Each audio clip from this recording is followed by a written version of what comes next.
Hello everyone. Today we will see regulation of gene expression in eukaryotes. So first we have already seen regulation of gene expression in prokaryotes. Today we will see in eukaryotes. So in prokaryotes we saw about lac operon and other systems, but in eukaryotes you will see different mechanism which help in regulation of gene expression. The regulation of gene expression in eukaryotes. Gene expression in eukaryotes starts at DNA level and ends with an enzyme catalyzing a particular chemical reaction or with a structural metabolic protein. Signal molecule, environmental signals, and regulatory proteins, all these can be any effect gene expression in eukaryotes. In addition, genes can be chemically modified to enhance or inhibit its activity. Gene expression in eukaryote is controlled by a variety of mechanisms. These can be placed on the 5 categories. So it can be regulated at number first is DNA level, then at transcription level, that is the synthesis of messenger RNA level, then post transcriptional level, then by synthesizing protein, that is translation level, and finally at post translational level. So at 5 levels the regulation can be there. The gene expression can be stopped or inhibited at all these 5 levels. So first we will see on gene regulation at DNA level. At DNA level, gene regulation is by gene amplification, gene rearrangement, gene loss, or epigenesis or methylation of DNA. These are chemical modifications of DNA. So these all we will see here in detail. So first, gene amplification. In order to produce large number of specific protein which we are interested, so many copies of such genes can be generated, and this process is known as gene amplification. Genes are amplified in some species at certain stages of normal development, and you can see here gene A and gene B, these are unamplified, so single we have. But if we amplify them, after amplification we see that there are many copies of gene A and gene B also. In this way, gene amplification helps us to produce many copies of a similar gene. Now next is gene rearrangement. When a segment of DNA may move from one location to another in a genome, when a DNA segment changes its position, this is known as gene rearrangement. It is associated with each other in various ways so that different proteins are produced. For example, gene arrangement occurs in B cells that produce antibodies. The heavy chain gene is generated by rearranging specific sequences for large precursor molecule chromosomal sequence into a single exon that encodes the variable regions of the heavy chain. You can see here these are V regions, V1, V2, V3 and V and so on, D1, D2, D3 and D20 till J1, J2, J3 and J5 in this way, and this is the constant region. They recombine in numerous ways. We can combine into V1, D2 and J1. We can also combine with V2, D1, J3 and with constant region in this way. So any combination can be there, and this is known as gene rearrangement. These are shown in immunoglobulins. Now gene loss. If genes are deleted or partially deleted from cells, functional proteins cannot be produced.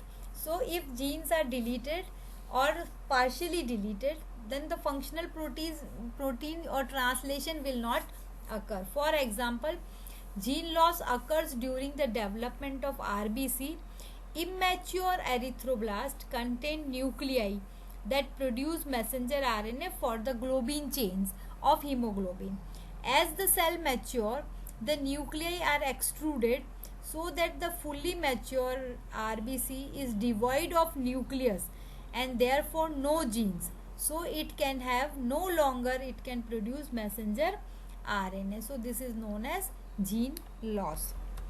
You can see here gene with 4 different functions are there, and duplication of this may create this double of the cells, double of the genes.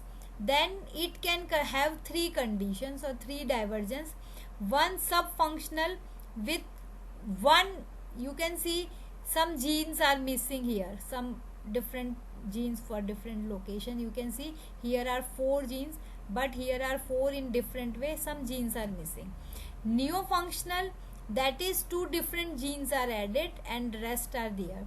And degeneration or gene loss, we can see that these all genes are lost here. Now the other types is transposons or jumping genes. There are also genes which are known as jumping genes. They are transposons. These transposons are short segments of DNA which has remarkable capacity to move from one location to another.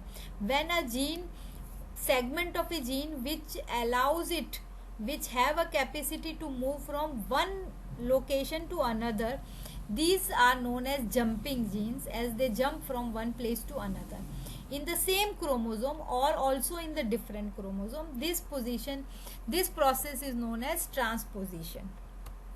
Transposition is frequent in non-essential genes and is highly regulated.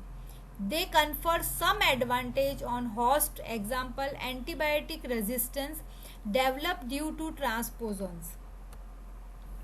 They are called molecular parasites that exist in symbiosis with the host. Now the other is gene silencing. This is the process in which the gene is switched off.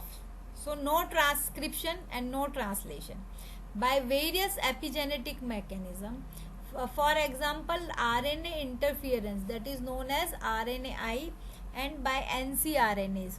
Other term is gene switching, when the process by which one gene is switched off but the closely related another gene takes up its function. This is known as gene switching. So it switches its function from one gene to another. That is known as gene switching. When they are totally absent or switched off, then it is gene silencing. Then epigenetics. Epigenetics, which we saw now in gene silencing. So reversible heritable chemical modification. So there are some chemical modification in DNA, histone or any known histone protein which are reversible, which can be reversed, are known as epigenetics. Epigenetics means what? Above genetics. That does not alter DNA sequence itself. So it will not alter the DNA sequence, but only for some time there are changes in or chemical modifications are there. Epigenome, constellation of covalent modification of DNA and histone that impact chromatin structure and modulation of gene expression. So it is a covalent modification of DNA or histone which is present in chromatin structure, and it modulates gene expression. So it changes the expression of gene, that is transcription. It changes transcription mode. Epigenetic modifications, they are maybe DNA methylation. They can be also post-translational modification of histone. All are these epigenetic modification. Now methylation of DNA which are known as epigenetic changes. So methylation of eukaryotic DNA may play an important role in the maintenance of inactive heterochromatin. So non-transcriptional chromosomes. So it converts by methylation. This eukaryotic DNA is converted into inactive DNA, that is known as heterochromatin. In eukaryotes, this happens by M-methyl cytosine.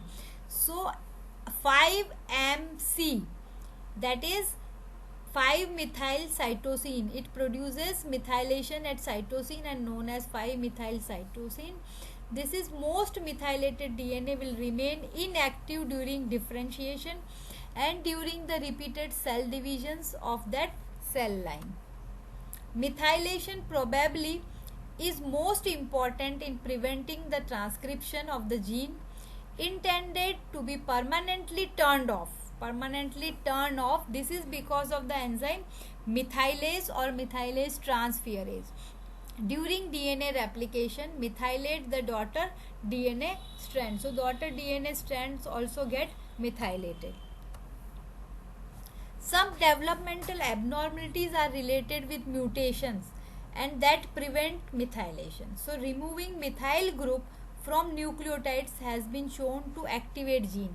So as soon as the methyl group is removed, the gene becomes active. The Barr body is an example of chromosome that is highly methylated. But globin genes are more extensively methylated in non-erythroid cells than in cell in which the genes are expressed. Now chromatin remodeling, that is the change in the chromatin. This chromatin remodeling refers to the changes occurring in the DNA that enable it to undergo transcription. In last we have seen conversion into heterochromatin, that was inactive DNA, but now there is chromatin remodeling which helps DNA to become active. So this is euchromatin. So it undergoes such changes which undergo transcriptions. This DNA will undergo now transcription. So changes in the DNA that will help to undergo transcription. Such DNAs are called active DNA or euchromatin. The DNA that is not accessible to transcription is inactive and that are known as heterochromatin, which we saw in last slide, that is methylation of DNA. Now acetylation and deacetylation, these are the main events in chromatin remodeling. In that it was methylation, now it is for becoming active DNA. Acetylation and deacetylation are the main events. When transcription is not required, acetylation of nucleosome is reduced by histone acetylase enzyme. Histone's modification, acetylation, is more in euchromatin. Active DNA contains binding sites for regulatory proteins.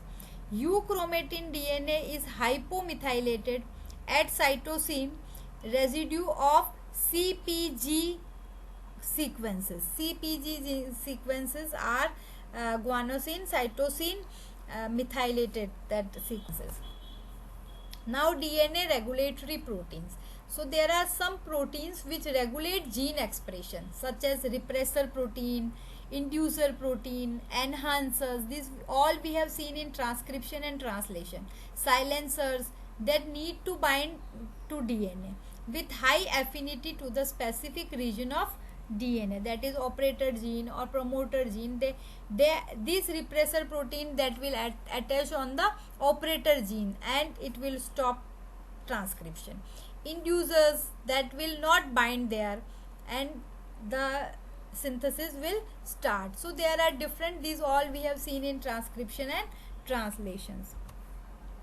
Then this protein also showed several motifs which are involved in these DNA protein interactions.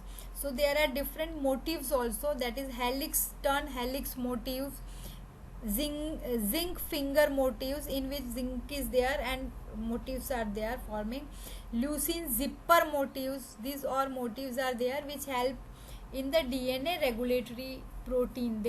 These are the protein which regulate transcription also. Then now we come to the regulation at transcription, that is the role of promoter, where we have seen already this in transcription, that enhancer elements attach or repressor elements are attached. With tissue specific expression by enhancer and repressor, that is the regulation by alternative RNA splicing. Exons they bind and introns are removed, and that all RNA splicing. Alternate transcription start site in RNA, alternate polyadenylation sites, regulation by RNA editing, regulation through messenger RNA stability, regulation at the translation level. So these are all transcription level and also it takes place at translation level. So thank you very much. Please like, share and subscribe. Thank you.